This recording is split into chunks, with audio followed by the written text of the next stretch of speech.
We've got Lisa McManus here from America's Test Kitchen. Lisa, thank you for coming back to Smart Kitchen Summit. Thank you. Yeah.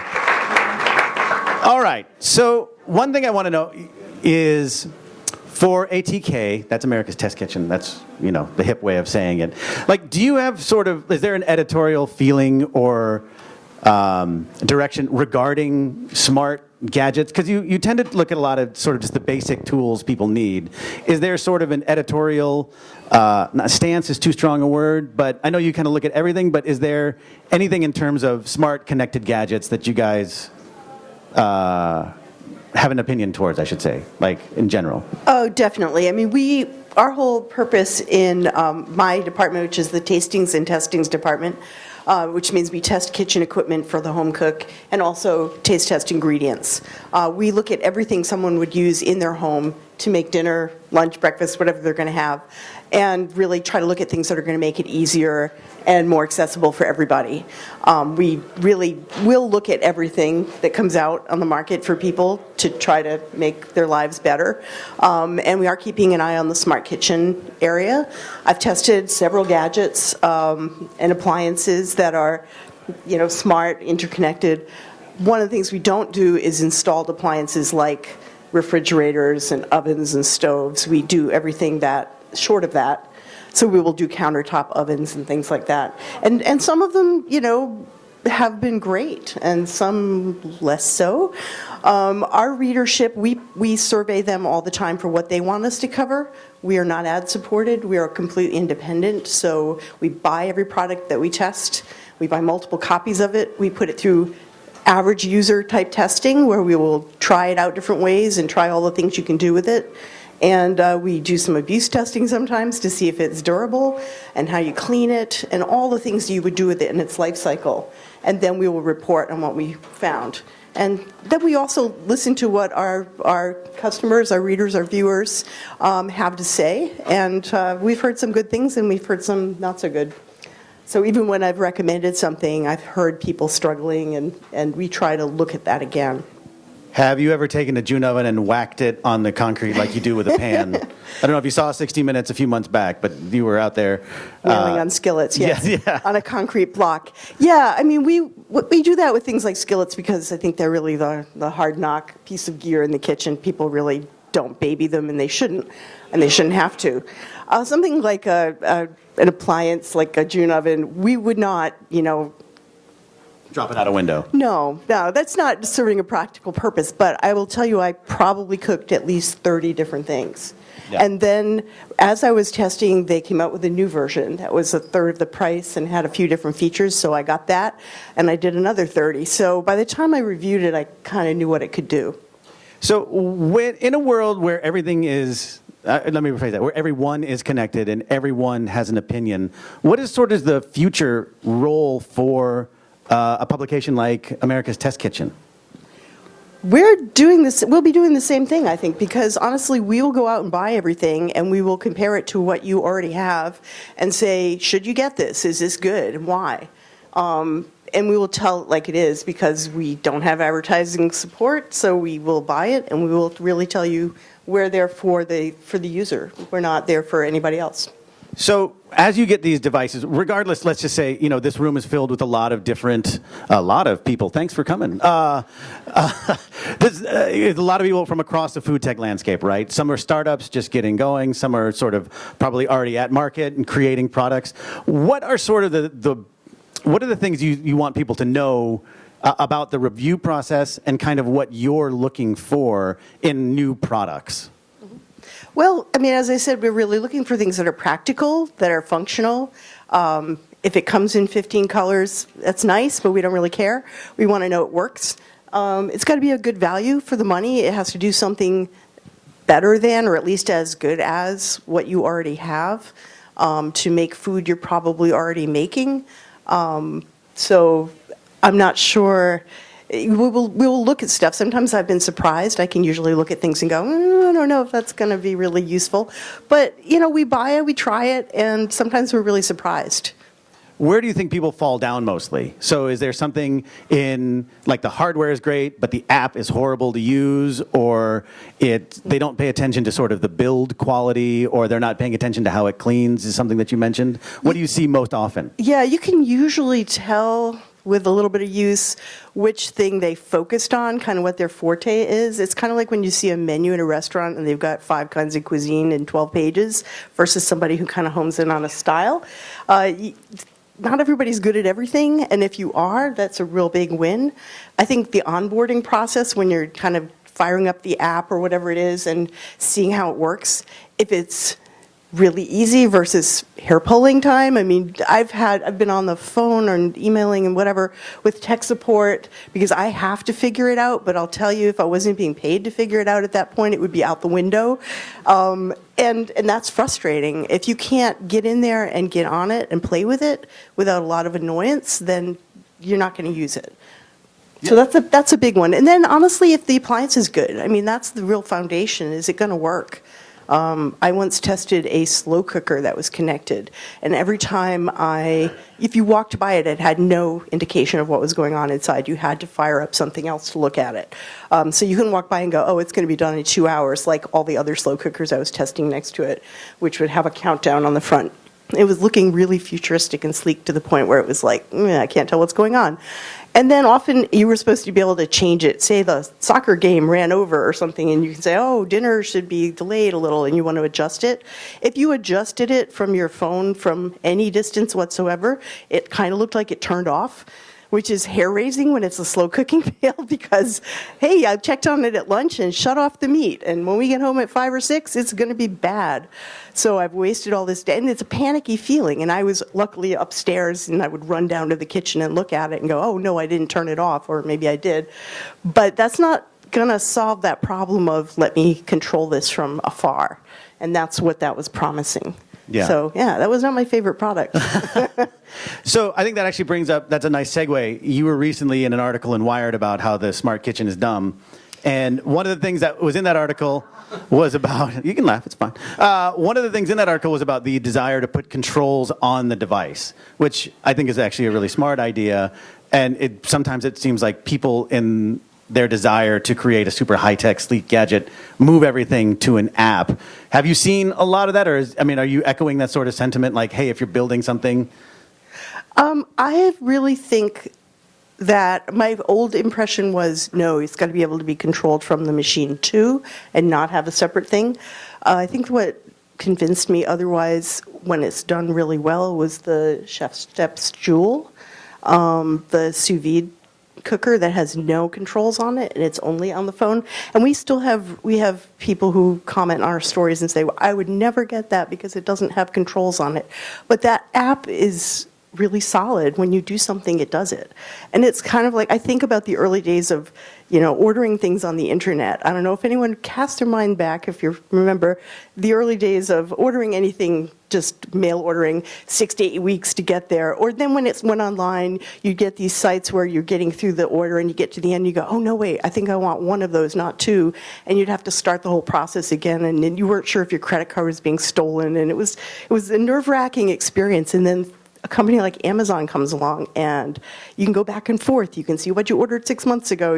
Everything is rock solid when you're using it. And that gives you the confidence to keep using it and to kind of forget about that part of it. And you're just doing what you're doing. You're buying something or you're cooking something.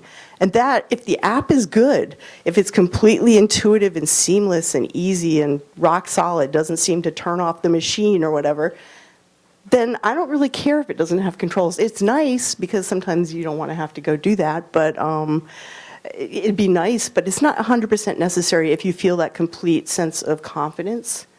And that really only comes through designing both a good appliance and a good app. Yeah, so spend the money on designers and apps is a good lesson.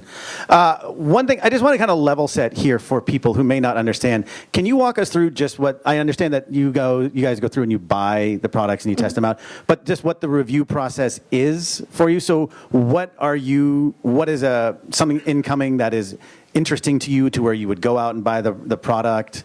How long are you testing it for? What's the process so people understand what it takes? You're not just like playing with it for an afternoon. No, it takes over a month to do one review. And it's even really longer, but my bosses might be listening.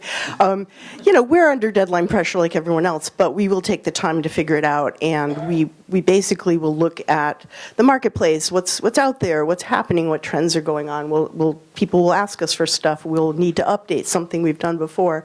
We will shop like you're shopping for that thing, and we'll look at all the materials and stuff and say, okay, well, this is the range of things we want to bring in. We usually comparatively test, so we'll do skillets, for instance, and I tested 15 skillets. That was an unusually large story, or cookware sets or something like that. And we'll buy something from a variety of styles and features to really cover that category. Occasionally we put a price cap on if we think that something is way out of range. And we bring it in, we buy more than one copy. One copy is kind of the photo video set. We try to keep it clean, but it's also the backup in case the main one goes wrong. We design protocols, we write them out. We propose the story first, I should back up, and we write a whole proposal of what we want to do, what we've said before, why are we doing this now, what models might we include, what tests might we do. We all get together and review it. We're very collaborative at America's Test Kitchen. It's a whole process where we really all put our heads together. It's not one person's opinion. We write out all our testing protocols. What recipes are we going to cook? Why are we doing those things? What abuse or cleanup issues are we going to be looking at? How do people use this? Are we addressing all those different ways? We all weigh in on that. And then we go in the kitchen and we actually cook with the thing, and we try to make a lot of food exactly the same way. We prepare all the ingredients and everything else, all other factors on a level playing field, and then change out that one item that we're testing and then the next. We get all the way to the end, we write a story, it's reviewed by a bunch of people, they pick it apart, they send us back to the kitchen sometimes, we rewrite, we retest, and it just goes on and on. You own it forever. Once you've approved something, we buy it and we put it in the kitchen, and all of our test cooks who are developing recipes will use it day in and day out, and they all have really good knife skills, and you don't want to make them mad, so you got to live with that thing. Once you've picked it, you're not just like, la la, on to the next story. You have to keep that going, keep an eye on it. We know if it breaks, under what circumstances. We may have more testing in a year. And people write in and, will comment to us, and we have to answer questions about it as if we made it. So we own that thing, and we don't recommend lightly. Okay, excellent. Is there one thing that or is there one wish or thing you were looking forward to in terms of where the kitchen is heading? So that can be like, do you wish for more like induction, like different types of cooking types, or fewer smarts, or just like better durability? There seems to be sort of this push and pull, right? Like there's also this direct-to-consumer brand, which is just sort of low-tech stuff that's going direct-to-consumer. Mm-hmm. And then there's also the higher-end stuff where it's connected and it recognizes your food and it does all that other stuff. Mm-hmm. But I don't know if you personally are looking at kind of seeing all the stuff that comes in and going, I wish there's a big hole here, and I wish someone would fill this. I actually thought of something that's almost kind of the negative of that. A lot of the smart products take over the cooking for you, but you still have to do all the prep and all the cleanup. And it's like, wait a minute, in the kitchen, the head chef does the cooking and everybody else does that other stuff. And a lot of these smart products take away the fun part, which is cooking the food, and leave you with all the dishes and the parts to wash and all the stuff to chop to put into the thing to make the food. And it's like, hey, wait, how did I get demoted to be the scullery maid here instead of the cook? So I would focus on the joy of cooking, for lack of a better word. It is fun to cook. It's fun to make food come out the way you want it to come out and the way you want to eat it. That's why I cook. I cook because I want to eat something good, and I enjoy the process. So I know I'm a little bit unusual, but mostly it's because I like to eat. It's not because I, want to scrub stuff. So I really look for products that are going to make the cooking more dependable, the outcome more reliable, more delicious, and it's going to help me in that part, not the other stuff. I mean, I have a dishwasher, whatever, but the fun part of cooking should stay in there. All right, excellent. Well, can we give a big round of applause, please, for Lisa McManus? Thank you so much. And ironically enough, we're going to bring up Matt Van Horn. He's the co-founder and CEO of June, which will do all the cooking for you, which is what I like, actually, because I am a horrible cook. So I like being able to... Okay, just so I don't know if is anybody who has a June here. Anybody have a June? All right, just so you know, like the bacon is life altering in that, as is the pizza reheat. My wife was like, whatever you spent on this is fine for the pizza, because it's really magical. But let's just start off a little bit here. Can you give us, how are people using the June? What kind of stats can you give us just about June usage in the wild? What are people using it for? Are they using automated cook programs? Are they using manual cook programs? What's happening with Junes? Absolutely. So June right now is a 7-in-1 oven, so you can air fry, dehydrate, bake, broil, roast, etc. And the best feature of the June is it's the first appliance that's getting better over time instead of worse. We're actually about to hit our 6-year anniversary as existing as a company, which is crazy. Yeah. Probably about the same as long as the spoon has existed.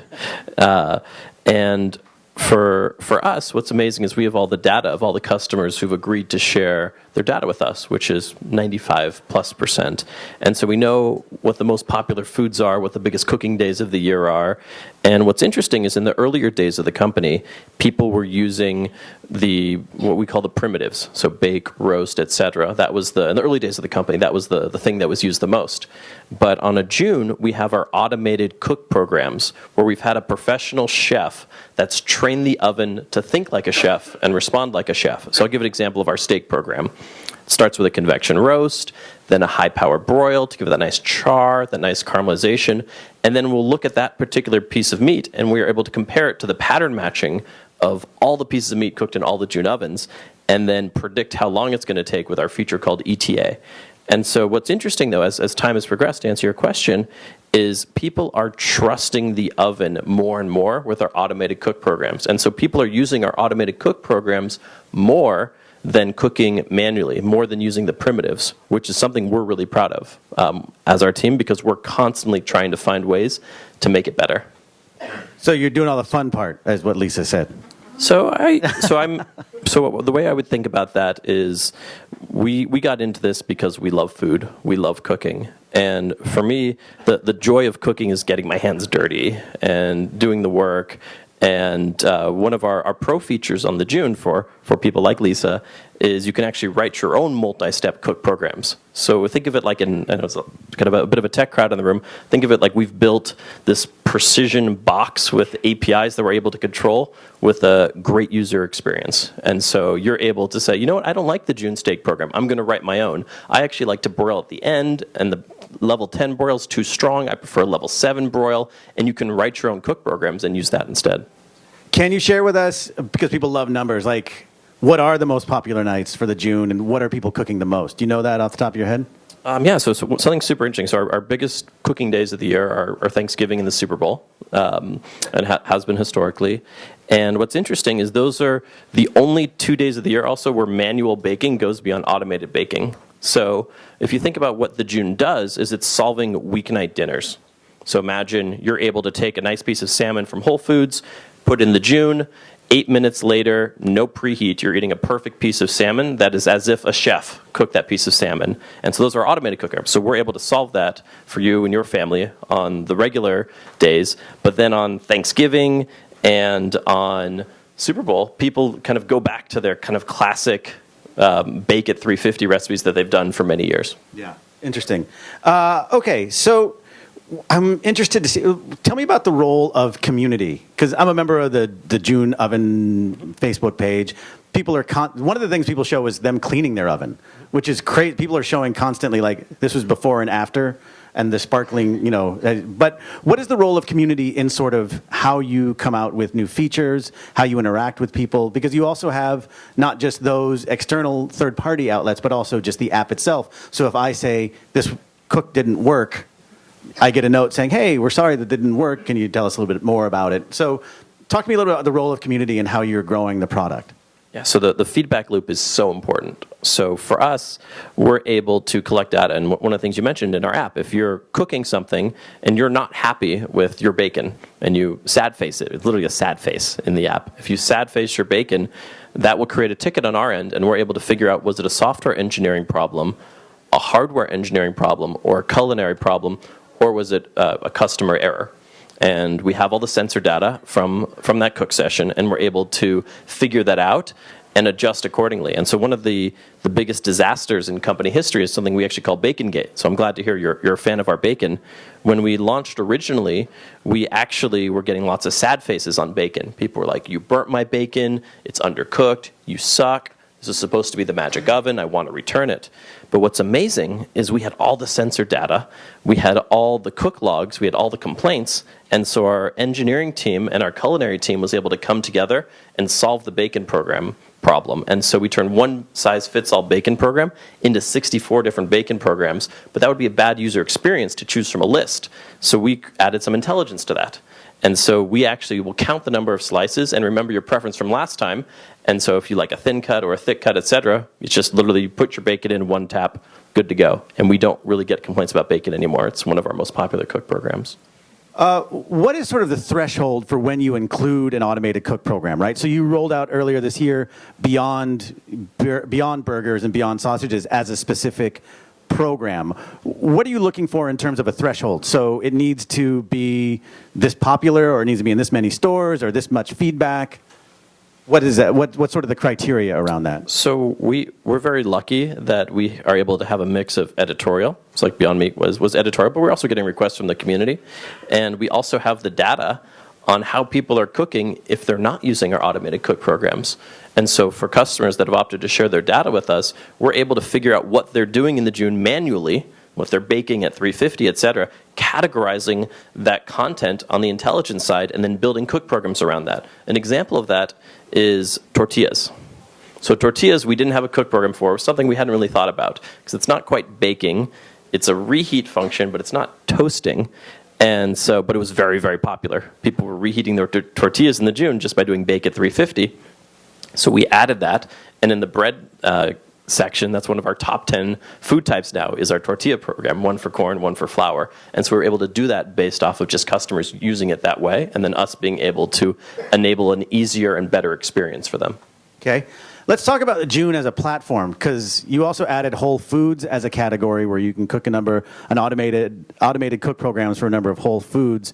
What are you sort of looking for in terms of like a platform partner? So for those of you that don't know, on the touch screen on the June, there is an actual button for Whole Foods if you scroll to the sides, and then within that there are a bunch of foods that it will automatically cook. What are you looking for? Because again, we have people from across the food tech landscape. What are you looking for in partners on that platform to get a button? What do they got to do to get a button? It's a fair point.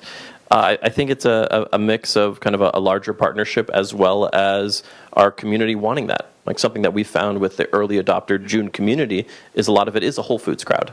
And so for us, it was very clear that we wanted to work with them to write custom cook programs for the most popular foods that Whole Foods sells. Okay. Now, you came out, your first gen, like you said, was 6 or 7 years, however many years ago. But now there are a bunch of smart ovens coming to market. We're going to talk with, Steve here in a second, who's got his own oven coming to market. And Amazon, who you were funded through the Alexa fund, is coming out with they just announced their $250 smart oven. And so I'm wondering how you see the competitive landscape and where June fits in, because it seems to be sort of all over the place, right? Like you've got your Tuvalu with the steam oven and their meal plan. We've got the June. You've got Whirlpool, I think. I can't remember now off the top of my head, but major appliances getting in to sort of the smart oven category. Where does June fit into all this, and what concerns you the most? Yeah, so I think anyone investing in the space is good for everyone. For us, if someone were to look up a competing product, I would say, hey, go read Lisa's review of the June oven, or go read your review of the June oven. And so I think anyone pointing any traffic to smart oven is really good. And I think, I haven't seen the Amazon microwave yet, but I see it as a second generation of their microwave product, which they actually announced a year ago. And so even though it does have an air fry function, for us, I think that the June experience is actually quite different. But I'm looking forward to seeing it soon. Right. Okay. So, are you all right? So you're excited. Of course, you're going to say that up here. It's a great, but they have bigger budgets than me, and I'm excited about the Google results when you search for smart oven. Fair enough. Okay, that's interesting. One of the things that I'm curious about is just, again, getting back to sort of who's using your oven and what and how, is one of the things that appeals in the Albrecht household is that everyone from my 9-year-old to my 9-year-old son to my 75-year-old parents uses a Joon, but for different reasons. Which is my son can read, so he can go, oh, cookie dough, I'm going to make chocolate chip cookies, and push a button and it does. My father, who is OCD about leaving the oven on, likes it because he knows that he can check and make it, make sure the oven's off and he's not going to burn the house down when he goes out someplace. So have you found just demographically, how is the Joon being used? What's sort of its sort of dispersion around the country? Yeah, so it's surprisingly mixed. Like, we thought it would be kind of a more male tech early adopter type crowd, and I'd say with our Gen 1 product that was too, but I'd say the audience with the Joon is surprisingly a bit older than we expected, a lot more female than we expected, especially from our Gen 1 to our Gen 2, and I think you describe it well, multi-generational. Like, we had a customer who reached out, and she's a grandmother, and she said that her grandkids would get dropped off, and they did not like going to grandma's house, but then grandma got the magic oven. And after getting the magic oven, their favorite activity is to go over there and cook with grandma, and they had never expressed interest in cooking before. And so another piece of feedback we got from just kind of on the grandparent side was, it just feels like my iPhone. I know how to use it. I can do this. And a big to my dad because he can't use his iPhone. But a big part of our DNA is Apple and user experience. My co-founder, Nikhil, was the first camera engineer on the iPhone, and a lot of our team comes from Apple. And so back to what Lisa was talking about, the joy of cooking, and all that matters is great food. That's it. And so if we can give the best possible experience that yields and leads to good food, then we've been successful. Excellent. All right. Well, our time is up here, but you're going to be back in just a few minutes. I want to bring up Steve. So thank you. Big round of applause, please, for Matt Van Horn.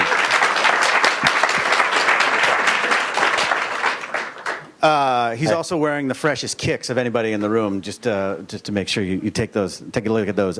We've got now Steve Svajian of Anova, which really helped propel the sous vide market to sort of like mainstream acceptance.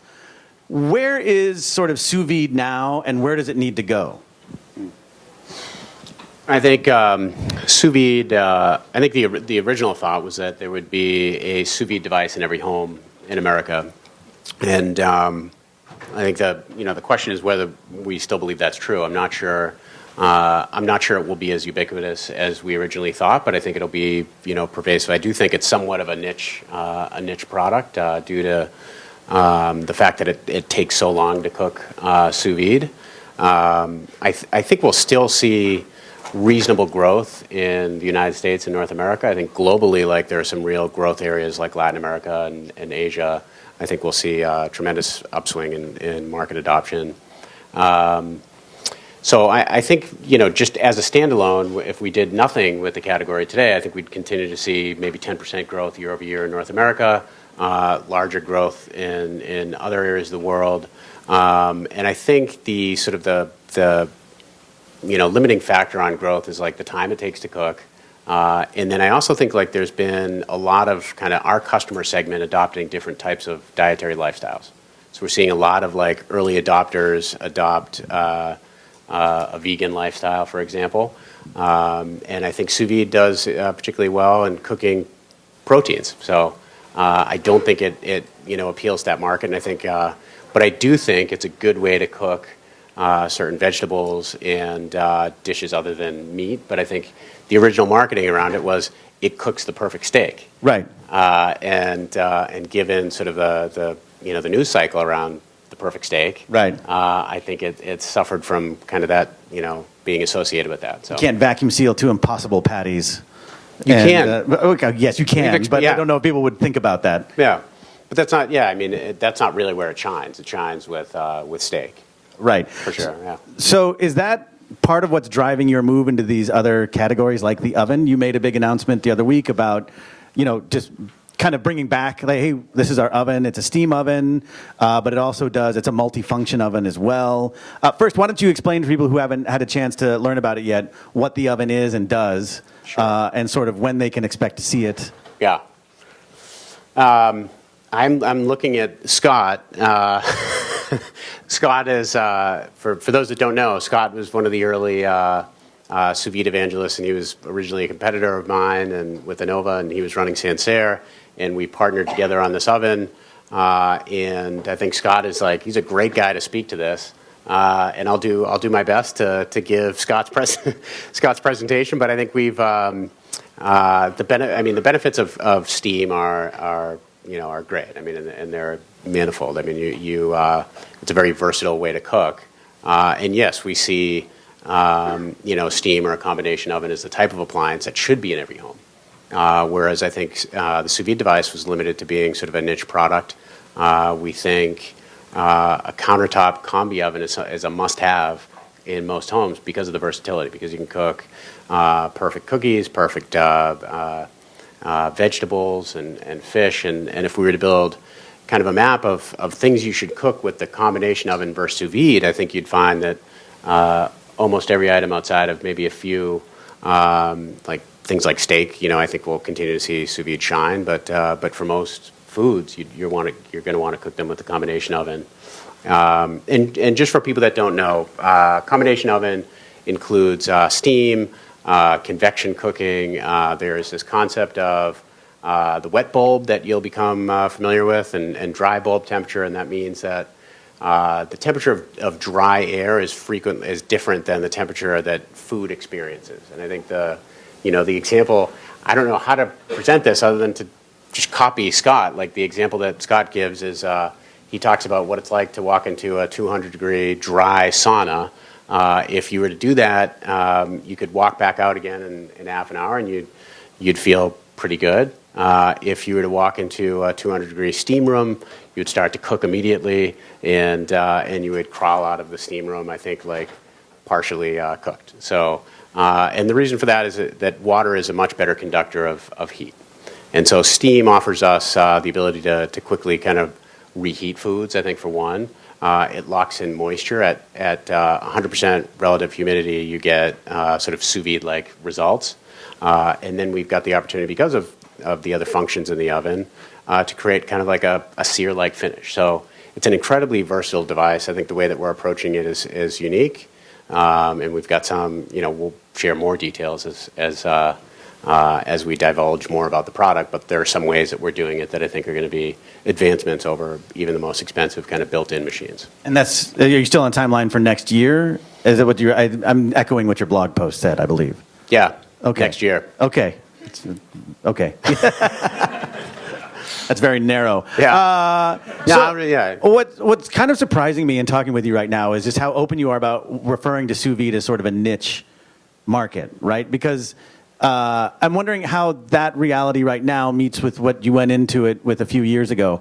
Also, just in the fact that you also, just this year, in addition to the oven, you just released your own vacuum sealer for sous vide cooking. Yes. And then you trimmed down the Anova precision cooker and did the Pro, I believe, as well this year, right? Yes, yeah. Yeah, so you're still putting stuff out there. Yeah, we still think it's a good, don't take that sort of to an extreme. It's like we still think it's a good, vibrant market, and we still think it provides a ton of value in the cooking experience, right? Like there is no better way to cook certain foods than if you've got a sous vide device. So I don't want people to have the wrong takeaway and think like that market's dying. I said 10% growth, which in any other category is great, right? And 40% growth in certain regions of the world. So I think we're still going to see an upswing in sous vide cooking, and we still think it's worthy of investment. I do think there's been a bit of a kind of a premature slowdown. And what we originally saw as a device that should be in every home likely is not going to be in every home. And I think it's going to appeal to certain individuals over others. And primarily it's been the early adopter. And there's a certain customer profile that I think takes to sous vide. And there are others that are kind of more reluctant to experiment with the technology. So how do you reach those people then? So to your point, everybody knows it makes a good steak, right? But it does take time. So what sort of messaging are you having to go out there with to either educate people or, I guess that's the best way of putting it. Like, hey, it's not just meat, and hey, it's good for a lot of things, and here's what you should try. Yeah, I think that's it. I think just showing kind of the versatility of of the technology is important. Showing people that you can do desserts with it. There are techniques that like our community is discovering that we kind of never really envisioned, like things like cold brew coffee and I do think it very much appeals to kind of the DIY, the do-it-yourself sort of early adopter that wants to experiment and try new techniques at home. And so if you fit into that demographic, and I think that it's great for you. If you don't, you're probably going to look for role models, and role models that are cooking different things like different desserts or different dishes that you would have on a weeknight. Currently, most of the role models cook steak, and so I think what we need to do is hold up different people in the community that are really experimenting with interesting dishes. And I think that that's kind of the messaging that we've looked for, is like to just sort of hold up members of the community that are doing really cool things. And we find that there are others out there that kind of will take to that message and run with it. What kind of data, we were talking about, one of the advantages of being connected is you can understand what people are cooking, what recipes they're doing based in your app. From that, can you share with us just how people are using the Anova and what they're using it for? Yeah, I mean, without being creepy about it. Like, we're not, I think... No, I don't think you're like, hey, that was a nice sirloin. Yeah. Yeah, I mean, I think we know the different types of proteins that people cook. Like, we allow people to name their recipes and to save recipes, so we know kind of what people are doing. We can kind of infer things from time and temperature. We know, like, I think Valentine's Day is a really kind of popular time to cook. Yeah. The holidays do really well. The weekend, people cook over the weekend, so... in terms of making sort of other useful inferences from the data, I think a lot of that has to do with kind of marketing tactics, which we're sort of reluctant to get into. So yeah. No, that's fine. I just didn't, again, just understanding, you just have greater insight into how people are using and evolving with your product. So that's all I was just wondering, if people, are using it to on Super Bowl day, or they're using it on weekends, or it upticks in the summer because people are grilling more, or maybe it's more in the winter because then they're not outside grilling. I don't know. That's we definitely see there's for sure a slowdown during the summer. I think people are more inclined to grill. We see people cooking on the weekends. I don't think it's a weeknight, every day type of device. I think it's something that it takes a little bit longer to cook sous vide. But if you're looking for a great result and you want to cook over the weekends, I think it's a great technique. We're not seeing a lot of traction on the weeknights. I say that a lot of people cook sous vide every day, but I think for your everyday user, it's primarily kind of a weekend sort of special occasion type thing. Excellent. That's interesting. At the risk of sounding dim, is there a way you can speak? Because the big thing for us, in our household, we use the Anova, but then it became it's going to be 100 minutes, right? Or whatever it is, right? And so you're just is there a way to speed that up and still have that precision? Yeah, we think there is. Yeah, okay. And we've been working on it. I think there are a few different ways to do it, to approach it. So, yes, we think that's a solvable problem. Okay, so you're not just encountering physics at that point. There is a way, possibly, without giving too much away, that you could you could shave off some minutes off that 100 minutes to get 100. Yes, to get that done. Excellent. Well, big round of applause, please, for Steve. We're going to have everybody come up now to the chairs, stage, panel, whatever it is. And then we can also, if you have questions, we might be able to open it up a little towards the end here with any questions. So I want to talk to you guys. You guys this is not your first Smart Kitchen Summit. You've been here for multiple years. What have you kind of seen? What's taken you by surprise in terms of where we're at now versus where we were? I remember Anova was at the first one when we were at that little tiny place down by the train tracks, and the trains kept going by every couple of hours. What have you seen, where we're at now? I'm not just saying we're much bigger, but in terms of the industry, where are we at? Where has it changed? Where has it surprised you? Anything that you've kind of can observe? Yeah, I think it was originally sort of hardware driven. And I think the emergence of companies that are kind of providing services and that are providing software, I think that's interesting. I think it's evolving in a very kind of disorganized, chaotic way, which we perhaps should have anticipated. Where you'll have a whole bunch of different players in the space that are trying to connect with each other and do different things. That originally I think there were a few primary players that felt like they might own the ecosystem, which I think was kind of naive. I think it kind of reminds me of sort of like Web 1.0 and kind of late 90s. I think everybody expected sort of this organized set of information to carry forth and things to be orderly. And I think just the law of entropy is real, and it's hard to kind of fight, and things will continue to evolve in sort of a disorganized, chaotic fashion. And I think that's kind of what we're seeing in just the number of different services and different ways to interact and provide value. So it's not following any kind of neat sort of linear pattern. It's which I think would have been far easier to imagine. It's sort of just kind of chaotic and all over the place. And far easier to cover. That's actually kind of interesting. Lisa, from your perspective, how much do you feel you need to stay on top of things? Or like, not maybe you personally, but like your staff, your minions? Because there's so much happening in so many different directions. Like, how much do you feel like you need to stay on top of everything that happens versus just sort of sticking with what ATK does best, which is sort of like, these are methods that work because they're tested and tried? We obviously want to, if people want to know about product, we want to have an answer for them. So we think it's really important, and that's why I'm here. So it's something that I think is evolving.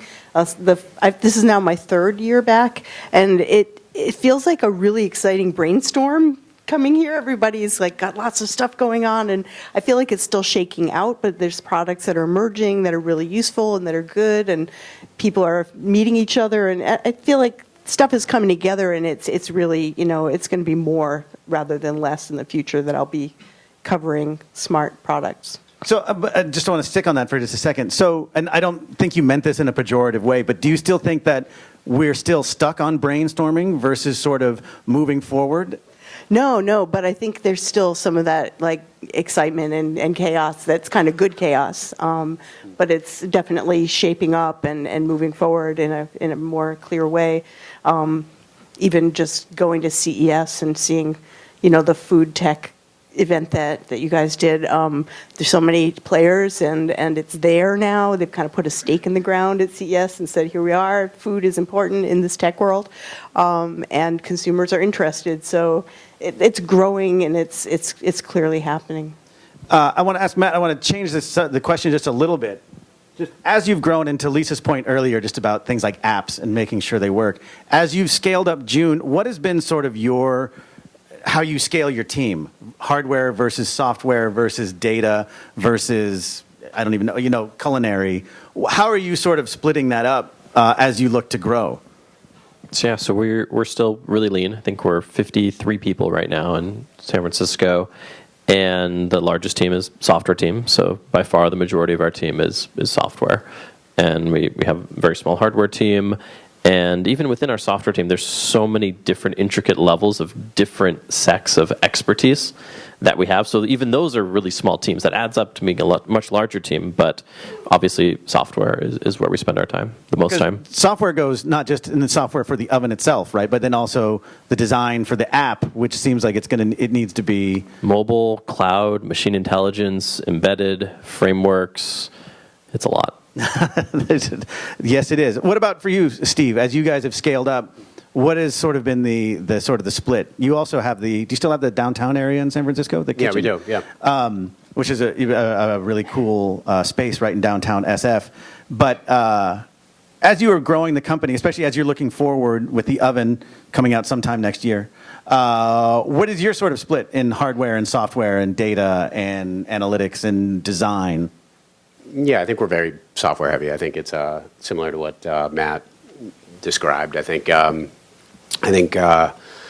very focused on investing in software, and that being said, like the hardware has to be great, and so but I think we can accomplish that with fewer resources than we can with software. So we tend to be software heavy. I want to ask all of you, just in terms of interfaces in the kitchen, there's sort of an evolving space. You not only have the phone, right, which can control things, or you have Alexa and Google Assistant with voice. Do you think there's a future in different kinds of interfaces? If so, what kinds of interfaces? Like, I don't know if, I think voice is still trying to figure out its role in the kitchen, because like to the point of a voice-powered microwave, if you're standing in front of the microwave, you don't really need, it's easier to push the 30-second button than it is to maybe connect to Alexa to do it. So are you looking at other interfaces? I know that you're hooked in with Alexa, actually, right, Matt? But is there any other things, and you can speak just in broad terms, like whether it's gesture or computer vision or anything like that, but are there areas that you see in terms of how people interact with their kitchen that are changing? Well, it's really interesting. So from a big thing when you're in hardware is cost. How much does it cost to make the thing? For example, if June got rid of their screen, that would be a very wise cost decision if people just use their mobile app. However, it's a bad experience. We've researched it, and we know the importance of having a display and having the ability to control your oven from the oven. And voice is great to check in. And so the most popular use case of the June is actually saying, Alexa, ask June the ETA, so our prediction algorithm to predict how long it's going to take until your food is ready, so you can be in the other room and not have to worry about when your steak or your chicken is going to be ready. And I think that the phone is also great for checking in, but it's not always the best starting point. And so a lot of our customers will use our walkthrough guided videos on their iPad or on their mobile device. And then on the oven, they're able to have this great dashboard. They can start things, stop things, etc., and then they can check in with voice. You're not just going to create a pocket for me to slide my phone in on the front of the oven? No, Lisa, do you guys look at anything like Alexa? How broad does your kitchen experience go, right? Like, what's the edge, and then what's sort of like, well, a Google Assistant is kind of in the kitchen, but it's not? Do you see what I'm saying?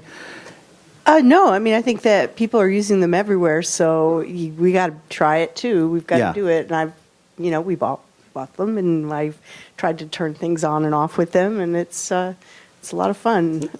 You say that, but there's sort of they have now a feature on I'm not sure. I guess it's the Alexa that they on the Echo Show that says, "What does Alexa think you said?" Which I think is super interesting, because that's exactly what you go through. Sometimes it's like, no, that's not what I wanted. Start over. And I would just rather go push a button on anything than argue with a thing. But, if you are, in the bathtub or something and you want to change the temperature of the oven and you want to tell Alexa to do it, that's great. But as just a routine thing, sometimes it's more annoying. And until it's really, really absolutely, you say it and it happens without any of that confusion, it's still got to get to that point where it's rock solid. Recognizing that there are probably a lot of things that go on in the test kitchen at the same time, do you ever use any of those voice assistants for timers, or are you all just straight like button pushing timers? No, I've used it for timer. I like it for that. It's really great. I mean, that's one of the things it's really good for, is say, hey, set a timer for 5 minutes or whatever, and setting a timer for 5 minutes. It's like, okay, glad you did it. But yeah, I mean, that's useful, especially if you've got your hands dirty, you're making bread or something, and there's steps in the recipe, and you want to mess up your phone or a timer. And so, yeah, there's things it's really good for, and I'm looking forward to it being good for more things without any aggravation. But, that's the point where when it's easier, people will use it.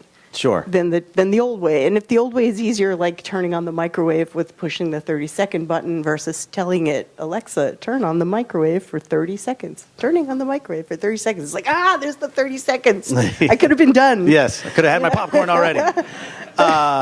Steve, are you, so, one of the discussions we had earlier was about controls, and Matt was talking about having controls on his device, and you have controls on your device.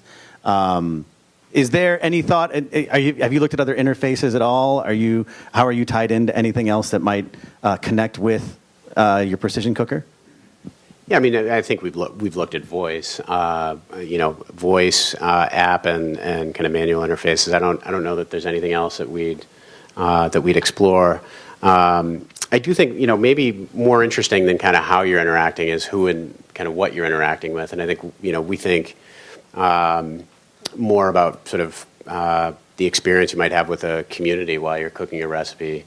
or if or people are going to interact more with AI as they cook a recipe. I think those conversations are really interesting. Like, I think the step-by-step recipe has been just very difficult for people for companies to come along and nail, because the logic just breaks down pretty quickly. Yeah. But I think if you have a community there, humans are really good at kind of intervening and giving you advice and hints along the way. So I think that's an interesting sort of evolution, is how do you create a platform where a community can kind of be involved in the cooking process. So I don't know. Yeah, one thing it just occurred to me just a couple years ago, I think, and this is a total side note, but I think the Wirecutter recommended the Anova as a travel sous vide thing. Do you remember that? Am I making that up? I swear I'm not making that up.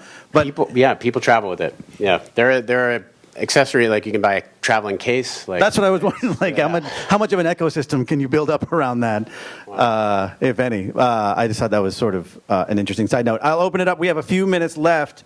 Do we have any questions from the audience? Yes, sir. Matthew, sorry. Oh, I can repeat the question if we need to. So you mentioned that earlier your assumption was that people who are going to buy the Joule oven will be young male techies, but later on as you shipped it out, you realized that it will be more older, more female. How did that affect your product, and did it I know it did not materially affect the product, else you wouldn't have been alive. But how did that affect your strategy, and how did you overcome that? Yeah, it wasn't so much a strategy. Like we always knew that this device would be for people that wanted to cook more. And my co-founder and I, we build products for ourselves. Like we're obsessed with building products that solve problems in our lives. And the point of life that we're at right now is we both are married with young kids, and we need to get food on the table and have it be high quality, because we do love cooking. And we found that we were cooking less and less because lives get busier, Postmates is happening, and we wanted to have a solve for that. And so I think the reason that we were a little more male and techie is just the earliest press we got. So literally it was press articles. It wasn't that we were trying to speak to that audience. It was just TechCrunch was writing about us in the beginning before Lisa was, because it was just the way. And again, that was based on pre-order. So we couldn't have even given Lisa a product back then because it was still being built. And so I think that's the reason for that. Okay. Did it materially change anything for you? No, it did not, right? No, not really. I mean, again, we build products for ourselves and our customers, and we take feedback from the community, and we try and make it better all the time, and are constantly pushing out new cook programs, new recipes to try and make that experience better for everyone. Got time for one more question? Anyone? Don't have to be shy. Yes. I was wondering about if you looked into sous vide for international markets and what the awareness is like for sous vide integrated on the world. Sous vide internationally. Yeah, about half of our business is international. Like I said, like the biggest growth regions are definitely like Asia and Latin America are huge growth regions. I think worldwide awareness is lower than in North America. So there's still like significant growth opportunities. Excellent. All right. Well, I want to thank everybody here. Oh, sorry, Joe back there. Yes, sir. Do you guys sell your user data? Do you guys sell your user data? No way. All right. There you go. But we do need you to sign something on the way out and provide your address and social security number. Don't worry. It's all kept on premise. Thank you, everybody. Please give a big round of applause for our panel.